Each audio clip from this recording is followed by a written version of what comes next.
The first time I met my host dad, I didn't know what to expect. I was absolutely just anxious and excited, but at the same time scared because I didn't know what to expect. But when I first met him, it was an experience. He's a really nice guy. He treated me with respect. His whole family was absolutely amazing, and they made the experience for me.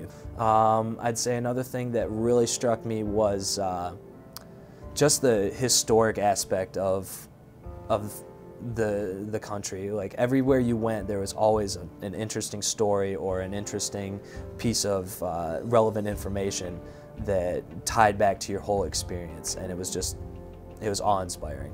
I went to Bayeux because for the past few years I've been studying World War II, and Bayeux in Normandy is one of the invasion points. It's actually about 30 kilometers southeast of Pointe-du-Hoc, where the first Rangers actually invaded France during D-Day on June 6, 1944.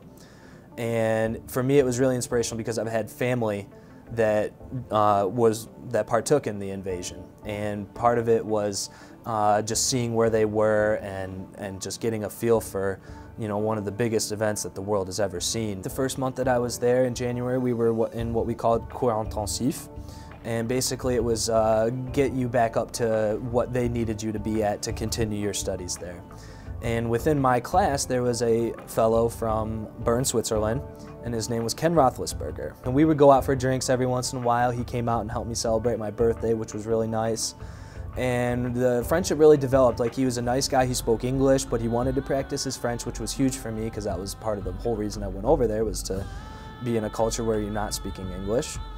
And sure enough, after the second month, he actually had to return back home to Bern. But we kept in touch over the next few months, and he actually invited me out for a few-day visit in Switzerland, and he showed me around his town and gave me pretty much one of the best tours I've ever had of a foreign city. My favorite class, I'd probably say, was the culture class. Although the teacher was kind of dry in his content, or actually not so much his content, but more of his demeanor of the course, I found it really interesting because we covered things that I had been discovering while I was there over the course of my stay there, and he was tying it all in for me. He was explaining the wines, the cheeses, the agriculture, the government, the politics. He explained everything within the realm of Besançon. J'espère qu'un jour je peux amener mes élèves en France et montrer Paris et peut-être les autres régions comme Marseille ou Normandie ou peut-être Bordeaux, je ne sais pas, mais j'espère qu'un jour mes élèves peuvent voir ce que j'ai vu déjà, et pour moi ça serait très très bon. The French language takes time and effort to master, and I myself have not completely mastered it, but I'm working towards it.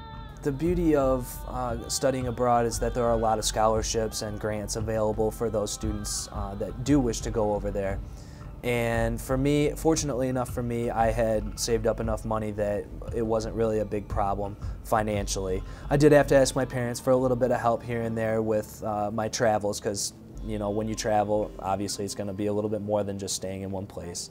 But overall, it was not unaffordable. It was, you know, you can budget. There were plane tickets that you could fly to Ireland out of France for less than 45 American dollars.